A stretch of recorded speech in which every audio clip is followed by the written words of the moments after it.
ainda assim, me vendo de toda coisa que eu fiz, me olhou e me chamou. Como que eu vi que ele não olhou para as minhas misérias, mas Sim. ele olhou para o Bruno, não olhou para os meus pecados, né? Sou pecador, continuo com os meus erros, com as minhas misérias, com as minhas falhas, isso não anula, né? Mas Deus continua me chamando. Então, Deus não olha para os nossos pecados, né? Ele olha para a gente, nos ama com amor incondicional.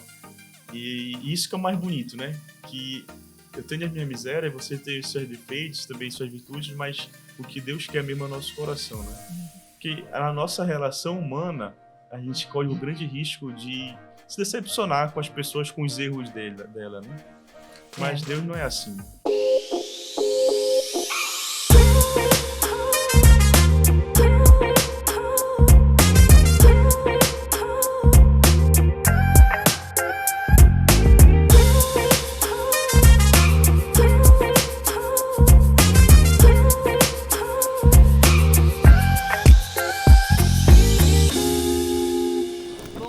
Boa tarde, boa noite para você que está aqui mais uma vez me dando o privilégio da sua companhia e sempre mais um especial Cristocast.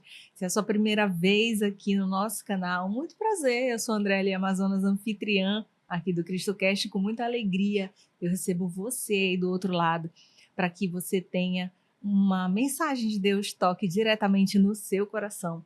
Mas antes da gente começar, deixa eu já pedir para você se inscrever no canal, ativa o sininho com as notificações para que você tenha aí o aviso de outros testemunhos lindos que a gente tem aqui no canal também. Muita gente que assiste não se inscreve no canal, então vai lá, 1 segundo, já se inscreveu? Não esquece não, é muito importante para a gente. Aproveita, já deixa o like, porque eu sei que você vai gostar da minha conversa de hoje com o meu convidado.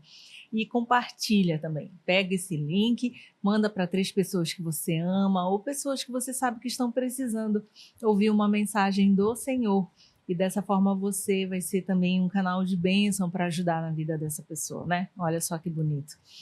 Também quero aproveitar e convidar você para engajar na nossa missão, sendo um apoiador aqui do canal, assim como o Estúdio 091, que é aqui onde a gente grava, esse estúdio super bonitão, cheio de profissionais de excelência para fazer um projeto lindo para você. Você pode vir gravar aqui no estúdio ou fazer um outro projeto em outro lugar. Basta entrar em contato no nosso inbox que a gente passa as informações tanto em relação ao Estúdio 091, quanto também a possibilidade de você ser um patrocinador aqui do canal. Seria maravilhoso e você estaria com certeza ajudando a palavra de Deus a ir mais adiante. Então, agora, sem mais expectativas, vou contar para vocês quem é o meu convidado, que é o seminarista Bruno Elias, que começa dando um recadinho para aquela câmera. Muito bem, primeiramente quero agradecer, Andréia, pelo convite. Muito obrigado por estar aqui hoje com vocês. Muito obrigado pela acolhida da sua equipe, de você. Quero também dar boas-vindas a você que nos assiste, que nos acompanha, com imensa alegria que hoje estou aqui para partilhar um pouco do meu testemunho, para partilhar da misericórdia e da bondade de Deus na minha vida. Olha, muito obrigada. Primeiro, posso chamar de você? Claro, sem nenhum problema. Eu estou muito, muito feliz com a sua participação. Obrigada por ter vindo, por disponibilizar um tempo. Eu sei que vocês são muito atarefados, né? E um tempo para vir aqui falar sobre Deus. Acho que a gente, justamente isso, né? Tem tantas tarefas no nosso dia a dia e são poucas oportunidades que a gente tem de falar um pouco mais sobre Deus, né? Então, obrigada por vir. Eu que agradeço, né? Fiquei muito surpreso com o convite e aí falei, né? Essa é a missão que Deus me confiou, então tenho que ir lá. Pedir aos meus superiores primeiro, claro, e aí falar de Deus nunca é demais, né? É sempre a oportunidade que a gente tiver, aonde nós estivermos, falar de Deus, falar da nossa vida principalmente, né? Falar com a nossa vida de Deus. Isso é a nossa missão, que todo cristão batizado tem esta missão de levar o evangelho, né? Com certeza. E lembrando, né? Lembrando que hoje o nosso convidado foi indicação do Christian, que já esteve aqui. Procure aí o episódio dele na nossa primeira temporada, foi o especial do Dia dos Pais. Christian, um grande abraço, muito obrigado, meu irmão, pela sua indicação e pelo apoio que você sempre dá aqui ao nosso canal, viu? Grande abraço mesmo, muito obrigada, nossa gratidão. Então, vamos começar falando sobre a sua história. Você é super novo e tomou uma decisão extremamente importante, que é entregar a vida a Deus. Quero, antes de chegar nessa parte da decisão em si, como foi o início? Como é o início da sua história? Você já era de uma família cristã? Já havia um contexto para que essa decisão fosse tomada ou foi uma surpresa absoluta para todo mundo? Realmente foi uma surpresa muito grande. Então, eu sou seminarista, né, da nossa arquidiocese, tenho 25 anos, sou aqui mesmo de Belém, de Coraci, da paróquia Santa Teresa de Calcutá, paróquia que me enviou ao seminário. Estou estudando para ser padre e nunca, Andréia, nunca na minha vida eu pensei em ser padre, né? E agora mesmo vou partilhar meu testemunho. Assim, a minha avó, ela ajudou a construir uma das comunidades lá da paróquia, né? Da onde eu cresci. E aí ela ajudou a fundar, juntamente com outras pessoas, né? E a minha avó levava toda a família dela, os filhos dela, né? E assim eu fui crescendo. A minha avó levava a minha mãe e a minha mãe levava os meus irmãos e eu, né? E nós íamos crescendo. Então, eu fiz a primeira catequese, fui batizado, fiz a catequese, fiz a primeira Eucaristia, participava das coisas da igreja, adorava ir para a novena quando tinha, ainda tem, né? Mas não estou dizendo na minha época de Nossa Senhora de Nazaré. Eu ia para a novena, mas só para lanchar, depois do lanche. Criança, às vezes. Eu ia para as missas e dormia no banco, o padre fazia o sermão, a homilia e eu dormindo. E no final eu acordava e todo mundo conhecia, estava com a boca aberta. E aí a minha infância era assim, né?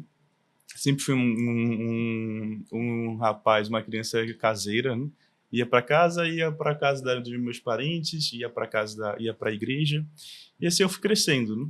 Morava com a minha mãe, meus 2 irmãos, a minha tia também morava em casa, inclusive quero mandar um abraço para minha tia, ela é uma pessoa fundamental na minha história. E aí ela morava em casa, minha tia. Enquanto ela morava em casa, a casa dela estava sendo construída, né?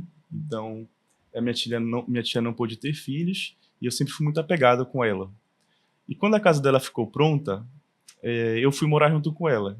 Isso eu tinha 13 anos de idade, por volta de 13 anos de idade. Eu fui morar com a minha tia. E aí, a minha tia ela sempre ia muito cedo para o trabalho e voltava à tarde, né? E eu ia para a escola. Então, ela saía cedo, eu quase não via ela, né? E quando ela chegava, às vezes eu estava dormindo, quase com sono. Então, a gente teve, assim, a minha infância para a juventude foi mais ou menos assim. E aí, eu lembro que os anos foram passando, eu comecei a fazer o cursinho para passar no vestibular, né? Tinha pressão da minha mãe, que eu lembro como se fosse hoje. Porque meus irmãos, a minha irmã mais velha já estava cursando química na UFPA, né? E o meu irmão já estava cursando matemática. E aí a mamãe, você tem que estudar, porque eu quero dar um melhor futuro para vocês, aquilo que eu não pude ter. E aquilo é uma preocupação de mãe, né? A preocupação dos pais, né? Querer dar o melhor para os filhos. E aí eu cresci nisso, com a pressão da mamãe de estudar, porque eu tinha que passar no vestibular. E aí fui sim crescendo. Então eu lembro de uma fase que eu estava num convênio, isso eu acho que seja 2017, eu estava num convênio, então eu acordava, ia para a escola, depois vinha em casa rápido, na casa da minha mãe, só para almoçar, e depois já tinha que retornar para o cursinho, e muitas vezes à noite, depois do cursinho, eu ficava lá mesmo para estudar para o grupo de estudo, né? Fazer o grupo de estudo. Então, como eu queria cursar física na UFPA, e naquela época, eu acho que ainda é um curso muito concorrido, né? Então eu tinha que estudar mesmo. E eu lembro, André, que na primeira vez que eu fiz, eu tirei 600 na redação. Falei, meu Deus, com essa nota? Com essa nota eu não consigo passar, não. Então, eu fui fazendo, fui estudando, e aí nisso eu fui me desviando da igreja, né? Fui fazendo outras amizades ali na rua mesmo de casa, e fui abandonando a igreja, abandonando as coisas de Deus. E eu lembro como se fosse hoje, quando eu completei 18 anos, eu fui para minha primeira festa de aparelhagem. E quem é de Belém, né, sabe e conhece, né, sabe que aqui tem as mais diversas festas de aparelhagem. Então, quando eu completei 18 anos, falei, poxa, agora eu vou para a festa, eu não preciso mais pagar o porteiro, o segurança ali, né, que antes a gente entrava e dava uma gorjeta e quem era menor de idade, né? Então, com 18 anos, eu fui para a festa. E aí, depois disso, de descer a ribanceira, se pode dizer assim, né? Cada final de semana era uma festa diferente, né? O que você imaginar, eu sei que você não sabe disso, porque você é uma moça de Deus, uma menina de Deus, mas todas essas festas de aparelhagem, Ouro Negro já fui, Crocodilo já fui, Super Pop Live já fui, Búfalo do Marajó já fui, enfim, todas essas aparelhagens e que eu gostava muito, né, eu ia. E aí pude meio passear naquilo que o mundo oferecia, né? Todas as coisas que o mundo oferecia, eu tive participações. E como eu estava na casa da minha tia, eu tinha uma certa liberdade, né? Porque eu não tinha a minha mãe pegando no meu pé, né? A minha tia, talvez por não ser a minha mãe biológica, ela não dava aquelas broncas que a mãe dava, né? Minha tia sempre me cuidou muito bem de mim. E aí eu tinha a chave da casa, ela tinha a minha liberdade, não tinha minha mãe pegando no meu pé, não tinha ninguém brigando, ninguém para me dar puxão de orelha. Eu fui crescendo assim, nessa liberdade, né? E aí fiz amizades, como já disse, frequentei lugares inimagináveis naquela época. Minha família ficou totalmente preocupada comigo. E teve um dia que eu lembro benzinho. A minha mãe chamou para conversar. Lá em Coraci, nós tínhamos um horário numa arena, um horário fixo, né? E todos os domingos, lembro benzinho, das 8 às 9, nós jogávamos bola. Se eu sei jogar, isso é outra história, mas que eu ia, né? E aí nós jogávamos bola, e teve um dia, uma noite, no domingo, que a minha mãe me chamou. Chamou me chamou minha tia e ela, né? Nós conversamos. E nesse dia eu nunca vou esquecer. Foi um dia que eu fiquei sentado assim mesmo e ela começou a falar. Falou. E uma parte da conversa que marcou muito meu coração, ela disse assim mesmo: Bruno, eu não confio mais em ti, meu filho. Aquilo, meu Deus, eu lembro que eu chorei, ela chorei, eu estava todo sujo de areia. E aí ela falou isso para mim, e ela falou: agora, a partir de hoje tu vai voltar aqui para casa, e para sua tia não ficar só, a sua irmã vai para lá. E aí eu tava com a minha mãe, né, debaixo do mesmo teto, ela tava já como que pegando no meu pé, né? Mesmo assim, eu tentava dar o S na minha mãe, né? Esse linguajar que a gente usa, essas palavras. E, né, eu lembro que eu voltei para casa, né? Com a minha mãe, eu tinha 17 anos. E não, 17 não, eu tinha já mais um pouco de 18, né? Vejo como Deus foi rápido comigo. E já estava na casa da minha mãe, e mesmo assim ainda conseguia ir para festa escondido, vez ou outra. Eu lembro que nessa época da minha juventude, eu tentei platinar meu cabelo, né? Esses Nevou que tem hoje por aí, né? Eu falei, meu Deus do céu, entrei na modinha junto. Só que assim, nós não tínhamos condições, né? De ir pro salão, de fazer o cabelo do fim do ano, de ter as melhores coisas. Então eu fui na barbearia, falei, quanto é que é para platinar? Aí nem lembro mais o valor hoje, só que eu não tinha naquela época. Eu falei, quer saber? Eu vou fazer sozinho, eu e meus amigos. E aí eu pesquisei no YouTube, né? Como platinar cabelo sozinho. E YouTube a gente encontra de tudo hoje. E aí eu procurei e achei lá. Aí fui no Atacadão, sem dar, Não tem sem problema. fazer propaganda, comprei o pó descolorante, né? Água oxigenada, bati, taquei ele na minha cabeça. E eu falei, meu Deus do céu, isso tá esquentando. Será que meu couro cabeludo vai derreter? O que vai acontecer? E aquilo foi esquentando, foi esquentando, foi esquentando. E depois, quer saber, tirei. Aí comprei outra coisa roxa que eu não lembro agora, era. Acho que não vou lembrar. Eu sei que o roxo é que dava o efeito de ficar platinado. Uhum. E aí coloquei, não deu certo. Só sei que eu fiquei a coisa mais feia do mundo. Se você ver, Deus me livre. Fiquei com o cabelo amarelo e meus amigos, bora passar no bigode também pra ficar. Eu falei, não, tá bom só aqui. Só sei que não deu certo. Só ideia boa, E né? aí, naquela época, nós passávamos o final de ano, né? E comprava aquela esquina que tava na moda, comprava aqui, eu lembro benzinho que teve o final de ano que eu tava com a quena rosa, a bermuda branca, a camisa rosa e o cabelo amarelo. E nós íamos na rua dando feliz ano novo para todo mundo. Não conversava com ninguém, mas ia passava o ano todo sem falar com as pessoas e quando ia no ano novo, passava no ano novo, entrava na casa de um, comia alguma coisa, bebia outra. E aí, essa foi a minha juventude, né? Me afastei da igreja, depois eu retornei, e vou contar essa parte agora, eu voltei para casa dos meus pais, da minha mãe, e aí eu tava lá em casa e a mamãe sempre no meu pé, ó, não vai fazer isso, vai voltar a estudar, vai trabalhar. E eu comecei a estudar de novo para fazer o cursinho e minha irmã sempre me convidando para ir para a igreja de novo, né? Sempre me convidando para ir para a igreja. Eu falei: "Ah, não, para que ir para a igreja? Fazer o que lá na igreja?" E teve um dia que eu aceitei, né? Teve um dia que eu fui. Eu lembro benzinho que foi era uma vigília, né? Começou no dia 24 de fevereiro, de 24 para 25, né, de sábado para domingo. E aí, meu Deus, esse foi a madrugada, a noite mais importante da minha vida. Eu lembro que eu cheguei, nesse dia estava chovendo. Eu falei, meu Deus do céu, por que eu vou para debaixo de chuva para a igreja?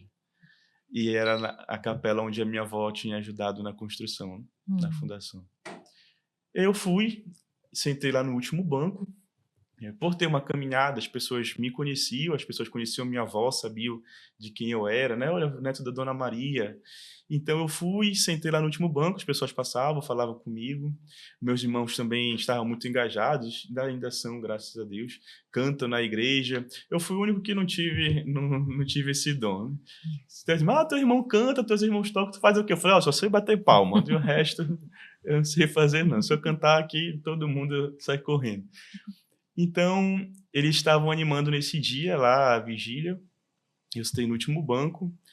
E eu lembro benzinho que, quando começou a vigília, o padre Paulo João, que hoje é pároco lá na minha paróquia, ele chegou lá como diácono. Né?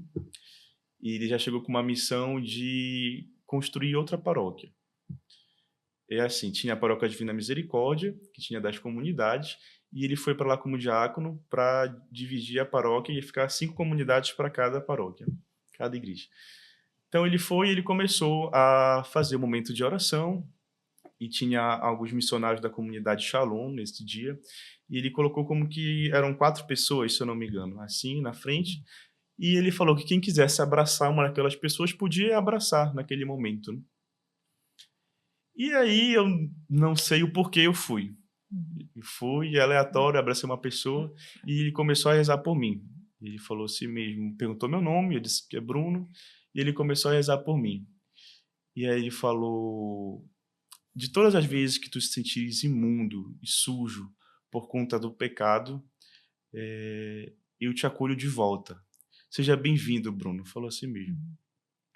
E aí eu deixei lá ele, fui sentar no meu último banco lá atrás. E aí continuou, né? Tivemos outro momento de oração, tive outros momentos lá. E quando era uma volta de 2h, 2h30 da madrugada, teve um momento de adoração. E eu estava meio que prostrado assim, no banco, não estava conseguindo rezar, não estava conseguindo me concentrar, até porque aquilo já não era mais meu ambiente, né? Eu não estava mais confortável, eu não estava mais acostumado. Então, uma moça ela chegou e falou assim mesmo no meu ouvido. E eu estava de cabeça baixa, ela falou assim mesmo: "Eu sabia que você não queria estar aqui, mas aí, André, eu gosto muito de frisar essa parte, porque foi a ação de Deus muito grande. Que naquela época, essa pessoa era minha cunhada. Então eu conhecia ela, né, conhecia a voz dela, conhecia quem era ela. E quando ela falou aquilo no meu coração, uma voz forte, quente, falei: "Meu Deus do céu, o que está acontecendo?" Eu falei: "Eu sei que você não queria estar aqui. Tem um pano branco no fundo do seu coração que você nunca contou a ninguém. Entregue a mim agora." E ela pegou meu braço e me levou lá para frente, e lá na frente estava o Santíssimo exposto, e tinha uma imagem de Nossa Senhora de Fátima enorme, assim. E aí ela me colocou entre a imagem de Nossa Senhora de Fátima e do Santíssimo. Aí me colocou, eu fiquei ajoelhado, e falou, e disse mesmo: "Revela a mim o que é esse pano branco." Eu falei: "Meu Deus", da minha cabeça, um pano branco no fundo do meu coração, eu vou morrer aqui agora. Porque depois eu entendi que foi um jeito que Deus usou, né, para chegar até mim. E aí eu falei todos os meus planos, falei, abri o jogo, assim, para Deus, né, falei que eu queria passar no vestibular, que eu queria dar aula, que eu queria ser professor, que eu queria ter a minha própria escola, e fui falando todos os meus planos. E conforme eu ia falando, ela vinha e falava: "Não, não é isso." Só que eu estava rezando mentalmente, né, Uhum. e ela vinha e falava: "Não", né, eu falei: "Meu Deus, o que é isso?" Nunca tive essa experiência, né, e ela ia falando: "Não, não é isso." E eu falando, falando, e ela: "Não, não é isso." E teve um certo momento que eu lembrei do meu pai, da da minha relação, da minha falta de relação, melhor dizendo, com meu pai. Uhum. Meus pais se separaram, eu tinha 2 anos de idade. Então eu não tenho a mínima lembrança do meu pai na minha infância. Uhum. Não lembro do meu pai me levando para a escola, não lembro do meu pai me ensinando a jogar bola, não lembro do meu pai me ensinando a andar de bicicleta. Não somente eu, mas também os meus irmãos, né, eles que tiveram mais tempo de convivência, assim. Então eu senti um ódio tremendo do papai, senti uma raiva do papai, porque eu falei: "Mas por que o papai abandonou a gente?", né. E era eu e mais meus 2 irmãos. Por que que o papai fez isso com a gente, né, porque eu nunca tive essa oportunidade de conversar com ele. Agora de grande que eu já conversei, mas eu vou chegar lá. Eu falei: "Por que o papai abandonou a gente? O que que aconteceu? Por que que ele não mora com a mamãe, não mora com a gente?" E nós tivemos a graça, minha mãe e meus irmãos, de termos um padrasto, né. Hoje meu pai e ele são casados na igreja, e ele foi um homem muito bom para minha mãe, muito bom para a gente. E aonde que naquele tempo, um homem que ia casar com uma mulher com 3 filhos, né. Então ele cuidou da gente e nunca faltou nada pra gente. Só que é muito diferente a gente ter um afeto de pai, né, que gerou, Uhum. que acompanhou, que fez, que pensou na gente. Outra coisa é um padrasto que apesar toda a sua bondade, todo o seu amor, não é o mesmo afeto, né. Então, eu crescia com muito ódio do meu pai. Uhum. O que o papai fazia, eu lembro assim, ele ajudava financeiramente, né, por mês, e depois sempre em Coraci tinha uma Vila Encantada. Eu acho que Uhum. hoje não tem mais, não me recordo. E nisso ele levava nós lá, nos levava lá, meus irmãos e eu. Essa é a minha lembrança que eu tenho do meu pai. Uhum. E poucas vezes pequeno me recordo assim. Então eu crescia com muito ódio do meu pai. E quando eu pensei nisso, quando eu falei disso, que eu sentia ódio do papai, que eu sentia raiva dele, ela veio e falou: "É isso."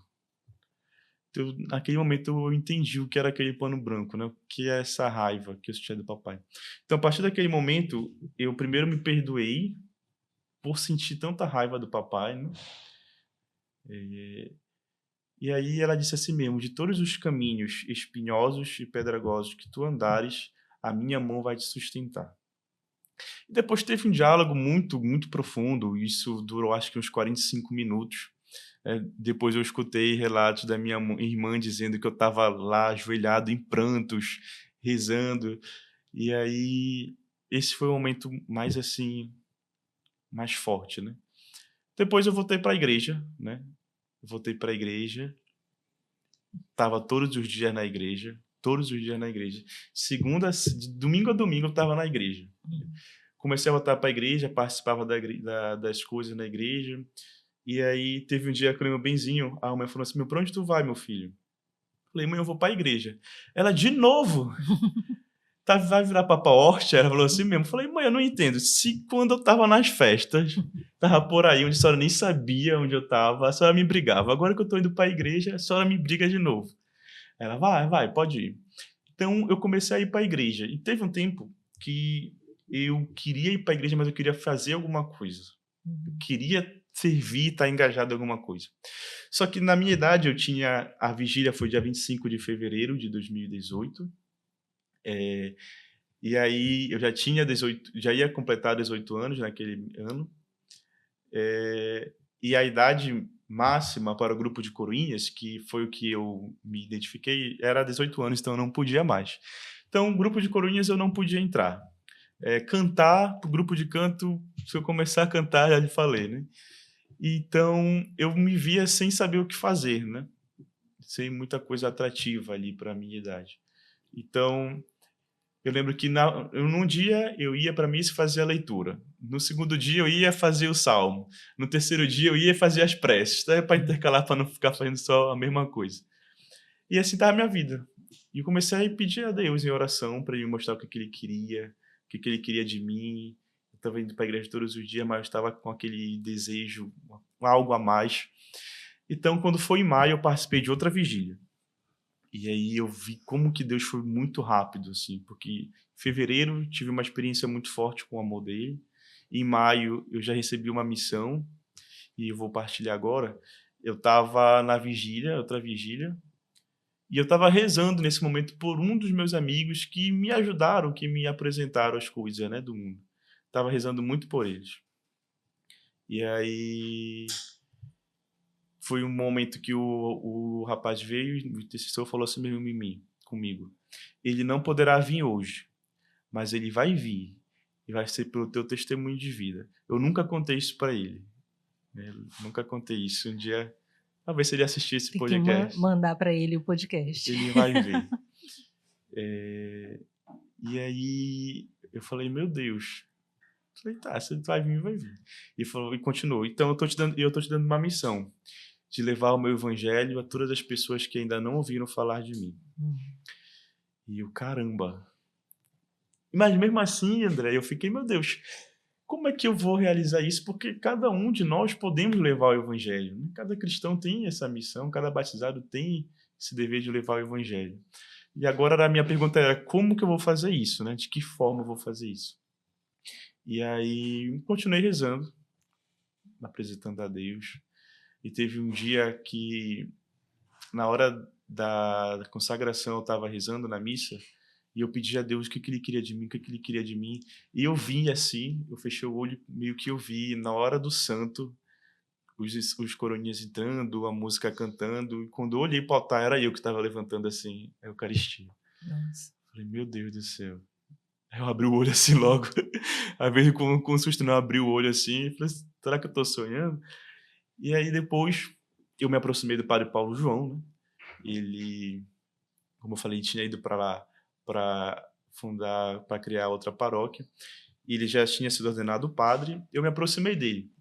Então eu via como o padre Paulo João, ele vivia o início do ministério dele, assim, sabe? E até hoje ele vive muito bem. Então eu via como que ele se doava, como que ele se gastava mesmo pelo evangelho, como que ele vivia o sacerdócio dele. E eu me encantei por aquilo, por ele estar no meio do povo, por ele celebrar a missa, por ele estar confessando. E tantos desafios ali no Eduardo Angelim, é uma idade muito desafiadora, uma idade pobre. E a paróquia que está instalada lá é Santa Teresa de Calcutá. Falei: meu Deus, como esta santa ela está muito presente aqui, né? Na realidade de pobreza, nos mais pobres, naqueles que estão mais esquecidos, né? E como que eu via ele ali presente sendo um sinal de Deus, né? E teve um dia que eu cheguei e falei para ele: eu quero ser padre. Falei para ele. Só que eu não sabia como que ia ser isso, né? Eu não fazia ideia de como que é ser padre. E aí isso foi em agosto. Veja só, em fevereiro eu tive uma experiência, em maio eu recebi a missão, em agosto eu disse para ele que eu queria ser padre, tudo no mesmo ano. Falou, então vai lá em casa para nós conversarmos. E aí eu fui no outro dia, a gente conversou, nós conversamos, rezamos juntos. Ele falou, olha, em agosto, no próximo final de semana, eu vou te levar para conhecer o seminário. Eu falei, seminário? Só que eu não tinha ideia, né, de como era. Seminário, e tá. E aí no outro final de semana nós fomos, conheci o padre Lindomar, que era o reitor do seminário na época. Ele falou, semana que vem, no outro final de semana já, tem encontro vocacional. Vem, participa aqui com a gente. E aí, quando foi no último final de semana de agosto, eu participei do encontro vocacional, porque para você entrar no seminário é assim, tem os encontros vocacionais, que é um ano de preparação ali para você ir descobrindo mais sobre a vocação, né? Aí tem toda uma equipe, tem um padre, outro dos seminaristas que da formação, que nos acompanham, que vai nos ajudando, nos auxiliando nisso, né? Então, eu fui para o encontro vocacional. Aí participei em agosto, setembro, outubro e novembro. 4 encontros, que geralmente é um ano, né? O mais comum. E aí, no final de novembro, logo no início de dezembro, eu recebi a carta de ingresso ao seminário. Falei, meu Deus do céu, vou contar para o padre. Eu lembro benzinho, que era no primeiro domingo do Advento. E aí eu saí de lá do seminário, fui contar para o padre. Ele estava acabando de celebrar a missa. E falei, olha, recebi a carta de aprovação para entrar no seminário. E aí entrei no seminário em 2019. Tudo isso foi em 2018. Recebi a carta no dezembro, final de 2018. E em 31 de janeiro de 2019 entrei no seminário. Eu lembro um dia que eu fui conversar com o padre, eu estava pegando minha bicicleta, estava saindo de casa, a mamãe falou, para onde tu vai? Eu falei, estou indo conversar com o padre. E aí ela, meu filho, tem certeza disso? Eu quero ter neto. Falou assim, eu quero ter neto. Eu falei, mãe, meus irmãos estão aí, eles vão dar neto para a senhora. Hoje ela tem 2 netos. E aí entrei no seminário em 2019. Quando nós entramos no seminário, a gente faz uma etapa de preparação, etapa propedêutica. Depois é 1 ano. Depois passa para o seminário maior. São 7 anos. E aí, em 3 anos, a gente cursa filosofia. Em 4 anos, a gente cursa teologia. E depois só espera a data das ordenações, né? Diaconal, depois presbiteral. E hoje eu estou no meu 3º ano de teologia, né? Para a glória de Deus, né? Já fiz todo esse percurso aí de quase 5 anos, pouco mais de 5 anos. E estou aqui dando meu testemunho hoje. E eu comecei esse testemunho dizendo que eu não queria ser padre, né? Não era meu plano, né? Como eu disse, queria ser professor. Mas hoje eu não me vejo a não ser padre. Que bonito. Diante da bondade de Deus, da misericórdia que Ele me alcançou, né? Você acredita, assim, que Deus transforma realmente os caminhos? Com certeza. Ixi, eu não podia imaginar. Eu falei, meu Deus, como é que tem um Deus que, mesmo depois de ver, que Ele sabe de tudo, né? Sim. Deus, depois de ver, ter afastado da minha família, ter mentido para minha mãe, dizer que eu ia para um lugar, mas eu ia para outro, depois de tantas festas, bebedeiras, prostituições, tantas coisas, como que Ele, ainda assim, me vendo de toda coisa que eu fiz, me olhou e me chamou, né? Como que eu vi que Ele não olhou para as minhas misérias, mas Sim. Ele olhou para o Bruno, não olhou para os meus pecados, né? Sou pecador, continuo com os meus erros, com as minhas misérias, com as minhas falhas, isso não anula, né? Mas Deus continua me chamando, né? Então, Deus não olha para os nossos pecados, né? Ele olha para a gente, nos ama com amor incondicional. E isso que é o mais bonito, né? Que eu tenho as minhas misérias, você tem os seus defeitos, também suas virtudes, mas o que Deus quer mesmo é o nosso coração, né? Porque na nossa relação humana, a gente corre o grande risco de se decepcionar com as pessoas, com os erros dela, né? Mas Deus não é assim. Eu penso sempre, e eu já ouvi bastante falando sobre isso, né? que Ele nos quer da forma que nós estamos, Sim. para transformar no que Ele quer para a gente, né? Então, acho que todo mundo chega para Ele um pouco quebrado, né? E Ele consegue enxergar o nosso potencial, o nosso coração, e tem planos tão mais bonitos para a nossa vida, muito mais bonitos do que a gente pode imaginar, pode alcançar, né? Então, no seu caso, você nunca imaginou, mas Ele já tinha esses planos, né? Com certeza.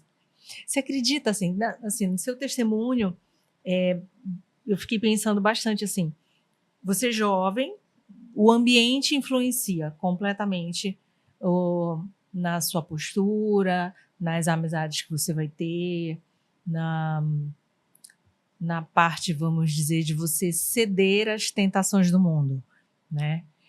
Você viveu isso, né? Como foi sair disso, né? Seus amigos continuaram? Você sofreu algum tipo de sei lá, vexação? Eles ficavam zoando com você, dizendo, só quer ir para a igreja agora? Você perdeu amigos? Como foi essa mudança de ambiente? Depois que você percebeu que não era mais nas coisas do mundo que você queria estar, né? Como foi essa mudança?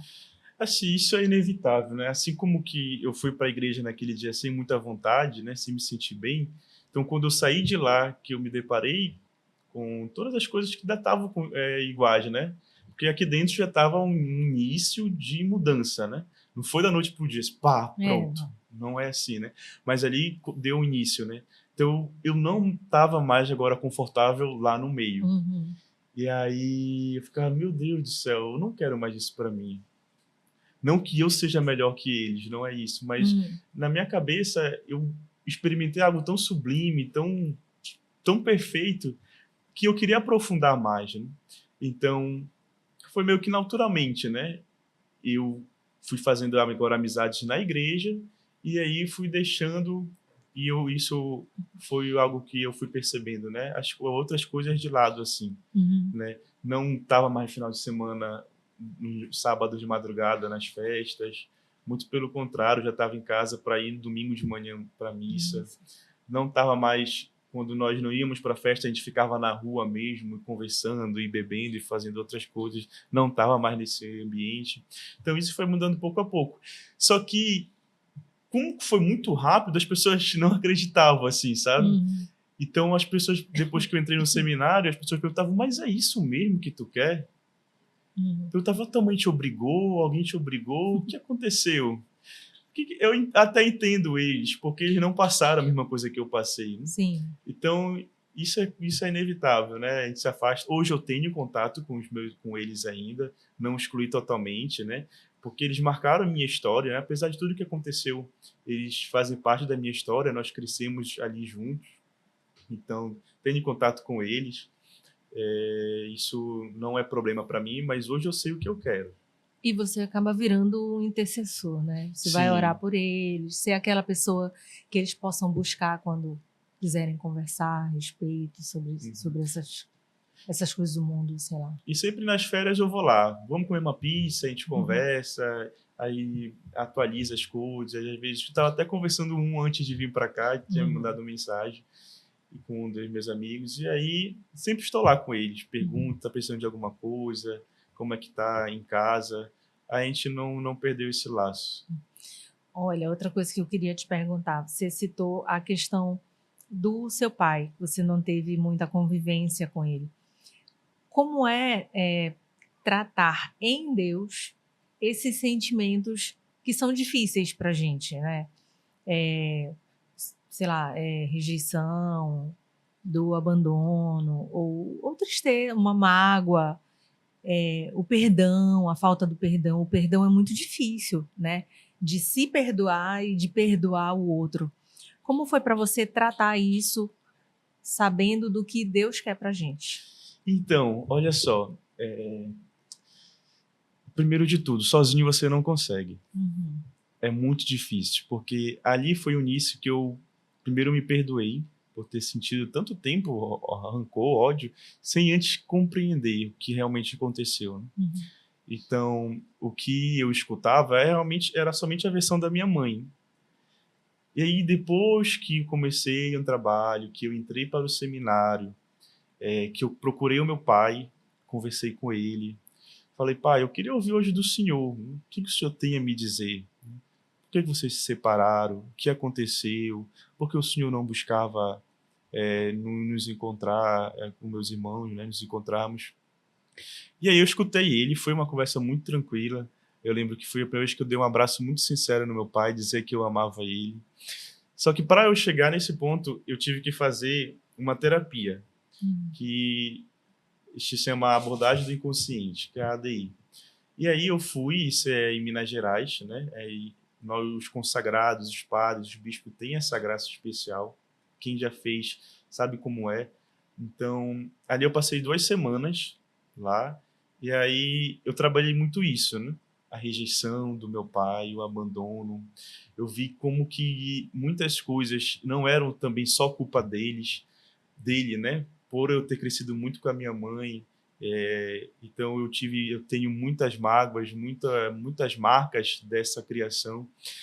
Então eu via a si mesmo na terapia quanto eu precisava perdoar. Primeiro a mim, depois perdoar meu pai. E muito mais do que perdoar, compreender, conhecer a história, o que aconteceu. Então, assim, primeiro de tudo é você procurar ajuda, que sozinho é muito difícil. Né? Alguém para lhe iluminar, para esclarecer, para lhe ajudar mesmo, né? Nesse desejo de cura interior. E depois a oração nos sustenta, a oração cura, né?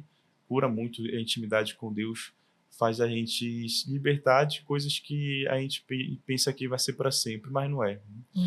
Hoje eu tenho uma relação muito tranquila, muito saudável com meu pai. Eu amo meu pai, queria falar para ele depois se ouvir isso, eu amo ele muito. Nas férias a gente sempre vai lá, reúne toda a família, e ele mesmo faz questão de preparar, faz um frango no tucupi pra gente, chama meus irmãos. Meu pai teve outro filho, o Isaac, e aí ele pediu para eu ser padrinho do meu irmão. Fiquei, meu Deus, será que eu posso ser padrinho do meu irmão? Para você ver como que a gente se resolveu, e hoje a gente tem uma relação muito tranquila, assim, mando mensagem para ele, vez ou outra, ele conversa comigo. Então, foi algo que eu primeiro precisava me libertar, depois compreender o lado dele, a história dele, né? Ver o que foi que levou ele a ter tais decisões, e depois a ajuda, e Deus sempre em primeiro lugar. Então tá em Deus a cura das feridas emocionais. Tá em Deus. Deus que quer curar as nossas feridas, né? Deus que quer o melhor pra gente, né? Ele é o princípio, o fim, nele tá todas as coisas. Então, se você quiser caminhar sem Deus, você corre o grande risco de se perder pelo caminho. E isso é um risco enorme. Mas se você quer caminhar com Deus, as dificuldades vão aparecer, serão muitas, mas você está ali sustentado por um Deus que quer o seu bem, que quer o melhor para você, que quer o seu melhor, e ele nos guia nesse sentido, nos caminha, nos encaminha. E aí linka com uma pergunta que eu adoro fazer, né? Por que é que vale a pena crer em Deus? Então, Andréa, eu penso assim que todos nós somos movidos por alguma coisa, né? Por um acreditar. Né? Eu acredito que eu vou ser padre um dia com a graça de Deus. Né? Eu acredito que esse podcast é um instrumento de Deus para alcançar muitas almas. Né? Você que foi um instrumento para isso se realizar. Então a gente é movido por acreditar em alguma coisa. Né? Até mesmo quem não acredita em Deus, ele acredita aquilo que a ciência prova. Né? Então, a gente acredita. Né? E o que faz sustentar a gente acreditar em algo é a esperança. Né? É a esperança que nos sustenta nisso. Então, eu acredito em Deus, eu acredito que Ele é o dono da minha vida, Ele é o autor da minha vocação, eu acredito que daqui, após essa vida, eu vou contemplá-lo face a face, eu vou viver na presença dele, ter uma vida na eternidade. Só que para eu chegar nessa eternidade, eu preciso acreditar, né? Preciso ter a esperança de que isso vai acontecer. E Deus, ele vai se revelando no decorrer de toda a história da salvação, ele vai se revelando, né? Vai se mostrando. e Ele quer ser próximo da gente, né? Ele quer estar conosco, Ele é um Deus que caminha, que se faz próximo, um Deus que assume a nossa condição humana, né? Exceto o pecado, e quer ser próximo. Uhum. Então, acreditar em Deus é ver a bondade dele sobre nós, sobre tudo aquilo que está ao nosso redor, né? A bondade dele, a misericórdia. E vale a pena crer porque ele nos promete a vida eterna. Uhum. Esse deve ser o grande objetivo da nossa vida, né? A vida eterna, é a vida na santidade, é a vida na presença de Deus. Como é que uma pessoa, eu não vou dizer nem assim só para os jovens, não, porque vale para qualquer momento da nossa vida tomar a decisão por Deus, né, de deixar as coisas do mundo para as coisas de Deus. E quando eu falo de deixar as coisas do mundo, eu não estou falando eu vou abandonar tudo, vou abandonar o trabalho, abandonar. Não, é compreender que Deus é a prioridade, deve ser a prioridade da nossa vida, né? E que a partir dele tudo vem. Como é que a gente pode fazer esse discernimento? Tanto o jovem quanto uma pessoa talvez mais velha. Como é que a pessoa pode tomar a decisão de dizer, a partir de hoje, a minha vida vai ter mais Deus nela? Né? Como eu vou me dedicar mais, de alguma forma. Então, assim, como eu falei, Deus é tão bom que Ele quer ser próximo de nós, né? Ele quer caminhar junto conosco. Então, primeiro de tudo é colocar Ele como centro da nossa vida. Não tem jeito.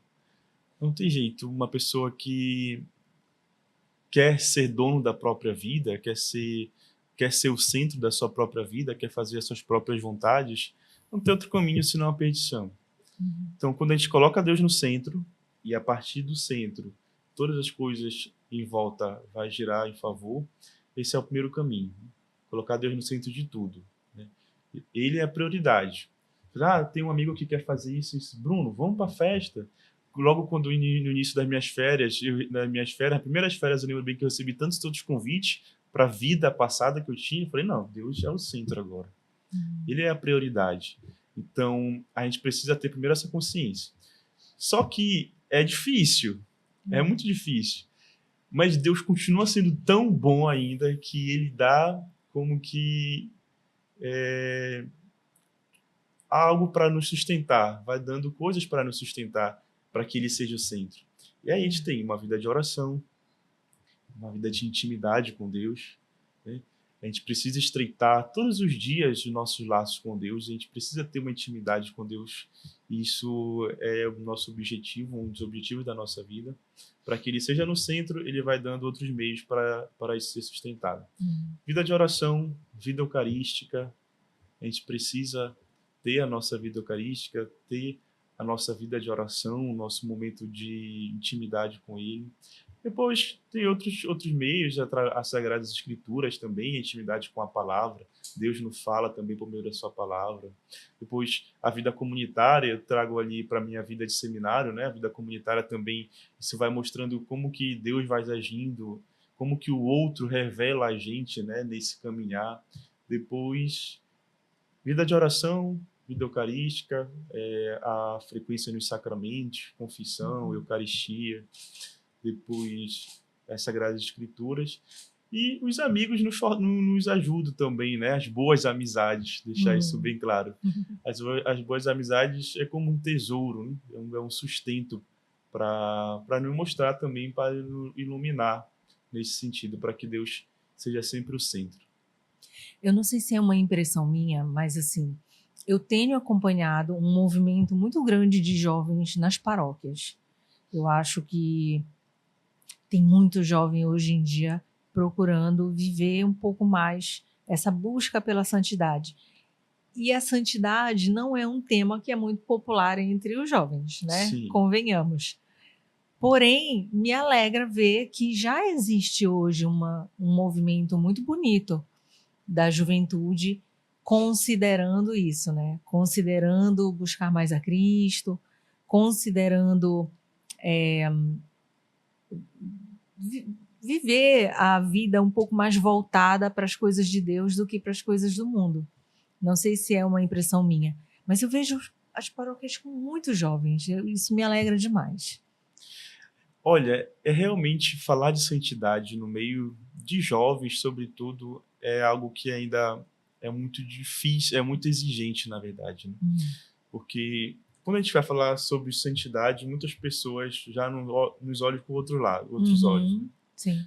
Ah, ser santo, deixa o jovem curtir a vida dele, mas tu que viveu por tantas festas, fez tantas coisas, agora quer dar uma de santo? Como assim? Então, muitas pessoas não entendem, né? E aí, aqui na Arquidiocese de Belém, sobretudo, é uma graça especial de ver os nossos jovens envolvidos. Temos o setor juventude, temos o acampamento, tem as paróquias que promovem agora, vamos ver no retiro de carnaval, tantas coisas. Então, a gente tem essa graça especial. Falar sobre santidade com eles é preciso. É muito preciso. Porque muitos dos jovens, e eu trago isso comigo, né? Eu tive uma infância, uma adolescência muito ferida, muito marcada com muitos traumas. E a tendência disso é crescer. Então, se tem um jovem ferido, traumatizado, que não trabalha isso na sua juventude, ele vai ser um adulto, um pai de família, uma mãe de família, ou outra coisa, com os mesmos traumas. Então, trabalhar isso com eles é essencial, né? E a santidade parte disso, né? Você se conhecer, é autoconhecimento. Porque a partir do autoconhecimento, você vê o que você precisa melhorar, você vê o que precisa trabalhar, você precisa ver o que precisa ser aprimorado, porque a gente não é só defeito, né? Nós temos muitas virtudes. Então, a partir disso, a gente consegue ter uma vida santa, né? E muitos dos nossos jovens são aqueles jovens que, no sábado à tarde, estão no grupo de jovens, estão ali diante do Santíssimo chorando, fazendo as suas orações, mas no domingo à noite estão nas festas. Estão vivendo tudo aquilo também que o mundo proporciona. Então, falta essa radicalidade nos jovens hoje, né? Só que o jovem sozinho ele não consegue. Se às vezes o adulto que já tem uma experiência de vida já tem dificuldade, o jovem não consegue sozinho. E aí que precisa? Entra a figura dos pais, entra a figura do padre, daquele diretor espiritual, ou da pessoa que possa ajudar, para mostrar para eles que dá para ser jovem, dá para viver uma juventude santa, dá para ser jovem e ser de Deus. Não é preciso separar. Vou viver minha juventude, de segunda a sexta eu estou na igreja, isso, aquilo, e no final de semana eu vou curtir. É verdade. Dá para ir para a igreja e chegar no final de semana, eu ir para o cinema com meus amigos, eu ir comer uma pizza, eu ser santo no meio dos jovens. Dá para fazer isso. Só que nossos jovens têm falta de referência. Às vezes muitos até querem, muitos até anseiam, muitos estão até na igreja em busca disso, né? Mas aí falta aquela presença, aquela orientação certa, aquela pessoa que possa ajudar, né? Que possa mostrar para ele que ser santo não é coisa do passado, que viver a santidade não é antiquado, não é coisa só para velho, mas que a gente vê a alegria, a beleza da santidade em todas as etapas da nossa vida, né? É possível sim. Só que e essa graça a gente precisa pedir a Deus, né? Tem uma frase de Santa Teresinha que eu gosto muito, que ela diz: eu não quero ser santo pela metade, eu escolho tudo. Então, é uma graça de Deus e que a gente precisa pedir. Primeiro diz: eu quero ser santo, me ajuda. Primeiro, ter a humildade de saber que eu não vou conseguir sozinho, que as forças não vêm das minhas forças. Eu tenho um grande medo, André, de deixar de acreditar em Deus. Mesmo de tantas coisas que eu já vivi, eu tenho um grande medo de deixar de acreditar em Deus e acreditar nas minhas próprias forças. Porque eu sei que é Ele que faz a obra. Mas a partir do momento que eu achar que eu vou dar conta de tudo, eu sei de tudo, eu vou conseguir fazer isso tudo sozinho, esse é meu grande medo. Então, é um esforço, é uma luta diária em deixar Deus ser o centro daquilo e aquilo que nós já conversamos e pedir essa graça a Deus, me ajude a ser santo. Uma frase que eu rezo muito é: Senhor, faz-me santo, ainda que seja pauladas. E aí, isso é algo diariamente que a gente precisa pedir, precisa estar gravado na nossa cabeça, né? Senhor, faz-me santo, eu não consigo sozinho.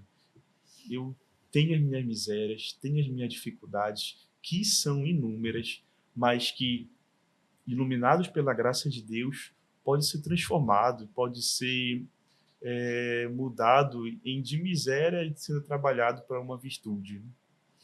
Olha, para a gente, infelizmente, começar a encerrar o programa, tá vendo como passa rápido uma hora de conversa? Eu quero fazer uma pergunta. Pode perguntar. Que é assim, se você encontrasse hoje com Jesus, o que você falaria para ele? Me leva. É? Assim? Me leva, sem sombra de dúvida. Sem titubear. Hoje, eu, Bruno, de hoje, falo, pode me levar, tô aqui. Eu ia, sem nenhuma consciência pesada, sem nenhuma outra coisa para trás, eu ia. Mas por quê?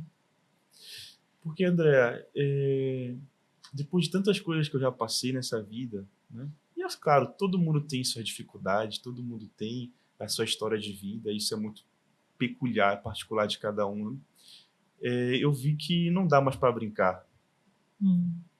Eu acho que eu posso dizer assim que eu já brinquei muito da misericórdia de Deus, sabe? E tem uma hora que a gente precisa levar nossa vida a sério. Uma hora que é preciso lutar com todas as forças. Até acho que a gente não tem, a gente pede para Deus e Ele nos ajuda. Então, se um dia eu já vivi no mundo, já experimentei tudo aquilo que Ele ofereceu, que o mundo oferece, e depois de entrar no seminário, tem também tantos erros, tantas coisas a trabalhar, que hoje, chegando nessa etapa de sacerdócio, chegando ao sacerdócio, eu falei, eu não preciso mais brincar com certas coisas. Né? Preciso ser um padre, eu preciso ser não somente um padre, mas um padre santo. Padre que vai ajudar a igreja, que vai ser um testemunho para as pessoas, que vai estar ali no meio do povo e ser um sinal de esperança. Só que a gente não precisa ser somente o padre, ou quem for freira, ou quem for casados, esperar chegar ao sacramento para ser santo. Então tem que ser desde agora. Tem que ser desde que você quer. Você luta e Deus dá a graça e você vai alcançando aos poucos. Então eu cheguei numa etapa de que se Deus aparecesse aqui agora no nosso meio, eu dá tipo, Chava, vamos comigo. Vamos comigo, leve nós dois. Isso. E qual seria... tem um medo, alguma coisa em relação a Deus? Você tem algum tipo de medo? Eu tenho, por exemplo, um medo de quando eu chegar na frente dele e ele não me conhecer. Sim. Como a gente vê na palavra de Deus, né? Tenho muito medo disso. De estar vivendo a minha vida, achando que eu estou fazendo as coisas que o agrada e chegar lá na hora eles dizer, não te conheço. Já pensou que coisa horrorosa? Meu Deus do céu. Eu tenho medo disso. Qual seria o seu medo? O meu medo diante de Deus foi aquilo que eu já partilhei, né? Sobre deixar, em vez de ele ser o protagonista, ser eu. Já vi que isso é um defeito que eu tenho, um egocentrismo demais. Então, que eu preciso me esvaziar muito para que isso acontecer. Então, às vezes eu penso que eu consigo, que eu posso, que eu vou sozinho. Então, o meu medo é esquecer Deus. Acho que esse seria o meu grande medo. Esquecer Ele e ver que eu posso fazer as coisas. E se hoje eu partilho isso contigo, é porque já aconteceu. Já aconteceu de, eu consigo. Diante disso eu faço. Não tem nenhum problema. Eu vou lá e quebro a cara. Então, é uma luta diária, é um esforço diário e pedir a presença de Deus todos os dias. Meu medo é hoje, ainda depois de tudo que eu passei, é abandonar Deus. Não quero mais isso para mim. Mas é algo que eu luto diariamente. É deixar Deus aparecer, Deus crescer e eu diminuir, naquilo que diz João Batista. Olha, me dê sua mão aqui. Opa. Licença. A gente sempre termina o programa assim, para eu poder agradecer a sua presença, o seu testemunho aqui e pedir que o Espírito Santo esteja sempre com você abençoando. Amém. Que Deus abençoe a sua jornada, com certeza, né, a sua vocação, que ela seja conduzida e utilizada da forma que Ele quer. Não é verdade? Que nunca seja da nossa forma, da nossa vontade, mas da forma que Ele possa lhe usar, né, para alcançar mais pessoas, para que ele alcance esses corações que estão mais necessitados, que são os mais difíceis, que você possa ser esse canal na mão de Deus. Muito obrigada pela Obrigado. sua presença aqui com a gente, e já tem mais uma pessoa orando pela sua vocação, pela sua jornada. Preciso. Obrigado. Obrigada, viu, Eu que pela sua agradeço. presença. Você quer deixar um recado final? Então, quero agradecer novamente toda a equipe, a confiança, por ter dado essa oportunidade, né, de partilhar um pouco do meu testemunho, né, que esse testemunho possa alcançar muitos jovens, muitas pessoas que porventura passam pelas coisas iguais, né, o abandono dos pais ou uma juventude desregrada. E quero dizer agora a você que tem solução. Para Deus tudo tem solução, tudo tem jeito. Aquilo que você imaginar mais impossível tem jeito para Deus. Se você vive uma vida segue somente desregrada, se você vive com crise na sua juventude, tem jeito para Deus. Se você não tem mais a confiança dos seus pais, como eu não tive da minha mãe, tem jeito para Deus. Então a minha mensagem é que tudo tem jeito para Deus. E basta uma atitude nossa em deixar que Ele faça a obra, né? Abrir o coração para que Ele possa entrar e mexer ali com a gente e transformar tudo. Obrigada mais uma vez. Obrigado. Viu?